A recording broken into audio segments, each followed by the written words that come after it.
अकबर मुगल वंश के सबसे महान सम्राटों में से एक को एक दूरदर्शी शासक के रूप में याद किया जाता है, जिसने भारतीय इतिहास की दिशा को आकार दिया।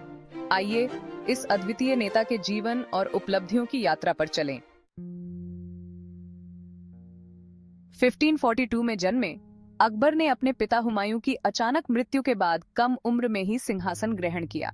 उस समय अकबर अभी नाबालिग थे और बैरम खान के संरक्षण में थे, जो एक भरोसेमंद सलाहकार थे और जिन्होंने युवा सम्राट को मार्गदर्शन देने में महत्वपूर्ण भूमिका निभाई। बैरम के संरक्षण में अकबर ने शासन कला और सैन्य रणनीति सीखी। हालांकि अकबर की अपनी सत्ता स्थापित करने की इच्छा ने उनके संबंधों में एक महत्वपूर्ण मोड़ ला दिया। अकबर के प्रारंभिक शासनकाल में उनकी सत्ता को चुनौतियों का सामना करना पड़ा।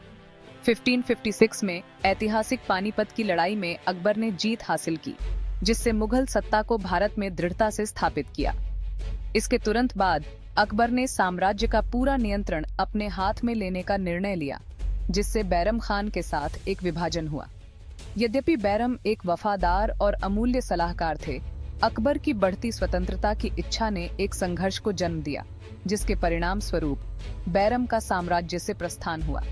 दुर्भाग्यवश बैरम खान को साम्राज्य छोड़ते समय मार दिया गया।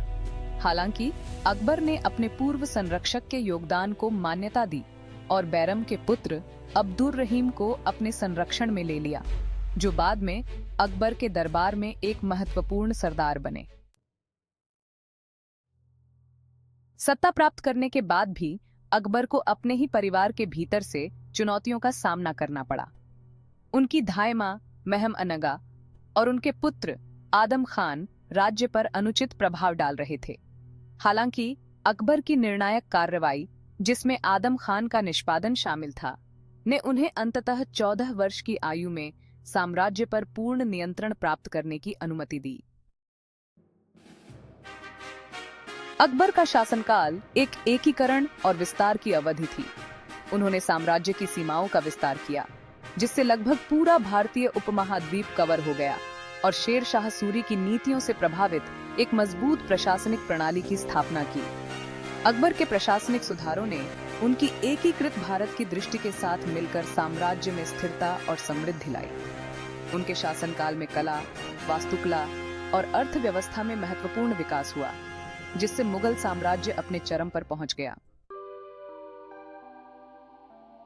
सैन्य और प्रशासनिक कौशल के अलावा अकबर अपनी बुद्धिमानी, खुले विचारों और मजबूत चरित्र के लिए जाने जाते थे। वह एक कुशल प्रशासक और बहादुर सैनिक थे, लेकिन साथ ही एक दयालु और न्यायप्रिय शासक थे, जिन्होंने बदला लेने की बजाय दया को महत्व दिया। अकबर की कला और वास्तुकला के प्रति संरक्षात्मकता ने उनके शासनकाल में सांस्कृतिक उपलब्धियों के फलने फूलने को बढ़ावा दिया। वे निरक्षर होने के बावजूद एक बड़ा पुस्तकालय बनाए रखते थे और विद्वानों और दरबारियों के साथ बौद्धिक चर्चाओं में भाग लेते थे। अकबर का शासनकाल उनकी अद्वितीय धार्मिक सहिष्णुता के लिए भी जाना जाता है। उन्होंने एक हिंदू राजकुमारी से विवाह किया और मुगल प्रशासन में हिंदुओं के एकीकरण के लिए महत्वपूर्ण प्रयास किए। उनके खुले दिमाग वाले धार्मिक दृष्टिकोण ने अंततः दीन-ए-इलाही के निर्माण की ओर अग्रसर किया, एक नया धर्म जो ईश्वर की एकता और सार्वभौमिक सहिष्णुता के महत्व पर जोर देता था।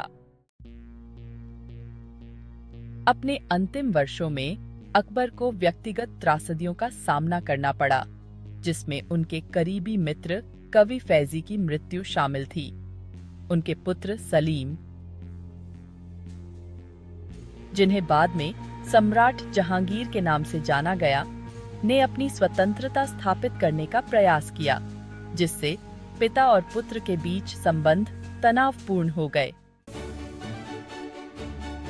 अकबर के शासनकाल का अंत उनकी प्राकृतिक मृत्यु के साथ हुआ, जिससे एक समृद्ध, स्थिर और सांस्कृतिक समृद्धि की विरासत पीछे छूट गई, जो भविष्य की पीढ़ियों के शासकों को प्रेरित करती रही।